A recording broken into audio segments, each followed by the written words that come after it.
ঢাকায় গিয়ে শিশির মনির মিছিল করে এক সাপের দুই বিষ, নৌকার ধানের শীষ, আর এখানে আইসা করলে নৌকার ভাইয়েরা দাঁড়িপাল্লায় ভোট দেন, আপনাদেরকে নিরাপদে রাখবো। দিরাইশাল্লায় আইসা ভোট চায় কি? আওয়ামী লীগের ভোট চায়।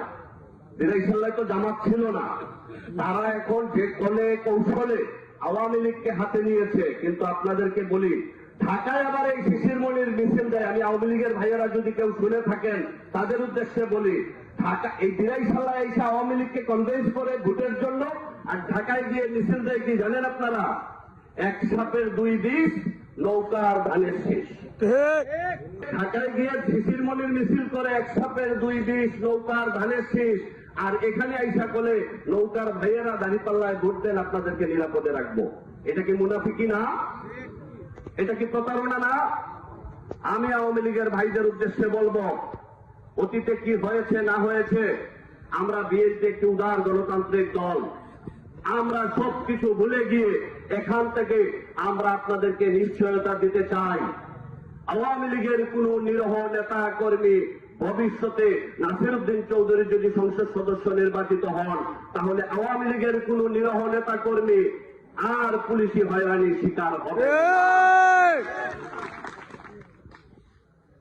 যারা দুষ করেছেন তাদের প্রচলিত ফৌজদারি আইনে বিচার হবে, এতে আমাদের কিছু করার নাই। কিন্তু শুধুমাত্র আওয়ামী লীগকে সমর্থন করার জন্য, শুধুমাত্র আদর্শগতভাবে আওয়ামী লীগ করার কারণে দিরাইশাল্লায় একজন নেতা কর্মী আর হয়রানির শিকার হবেন না। আমি বিএনপির সদস্য সচিব হিসাবে আপনাদের কাছে সেই ওয়াদা করে যাচ্ছি নাসিরউদ্দিন চৌধুরীর পক্ষ থেকে। আপনারা এই ঘাগটিয়া সুকুন্নগর গ্রামের সব আওয়ামী লীগ নেতা কর্মীদেরকে এই আশ্বস্তটুকু করবেন, দিরাইশাল্লায় আর কোন মিথ্যা মামলা হবে না, দিরাইশাল্লায় আর কোন রাজনৈতিক হয়রানি হবে না। আমরা দিরাইশাল্লার মানুষ। আমি আরেকটি জনসভায় বলেছিলাম যে অনেকেই বলেন সুরঞ্জিত সেনগুপ্ত এবং নাসিরউদ্দিন চৌধুরী দিরাইশাল্লার কোন উন্নয়ন করতে পারেন নাই। কিন্তু আমি একটা কথা বলি, এই দুইজন এমন একটি উন্নয়ন আমাদের দিরাইশাল্লায় করে গেছেন যেটা বাংলাদেশের আর কোন জায়গায় নাই। সেটা হলো রাজনৈতিক সহ অবস্থান, সেটা হলো ভ্রাতৃত্ববোধ, সেটা হলো হিন্দু মুসলিমের একসঙ্গে বসবাস। এই কাজগুলো কিন্তু এই দুইজন নেতা করে গেছেন। একজন নেতা আমাদেরকে ছেড়ে চলে গেছেন, আরেকজন নেতাও বয়োবৃদ্ধ হয়ে গেছেন।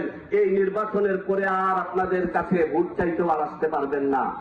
তাই আপনাদের কাছে বিনীত অনুরোধ করি, এই দিরাইশাল্লাহ যে ঐতিহ্য ছিল, অসাম্প্রদায়িক দিরাইশাল্লাহ ছিল, হিন্দু মুসলিম মিলে যে দিরাইশাল্লায় আমরা বসবাস করে আসছি, সেই দিরাইশাল্লাহ যদি অক্ষুণ্ণ রাখতে চান, আর সাম্প্রদায়িক গোষ্ঠী যাতে দিরাইশাল্লায় বীজ বপন করতে না পারে, সেজন্য আপনারা 12ই ফেব্রুয়ারি ধানের শীষ প্রতীকে জননেতা নাসিরউদ্দিন চৌধুরীকে ভোট দিয়ে তারেক রহমানের হাতকে শক্তিশালী করবেন, বিএনপিকে ক্ষমতায় আনবেন।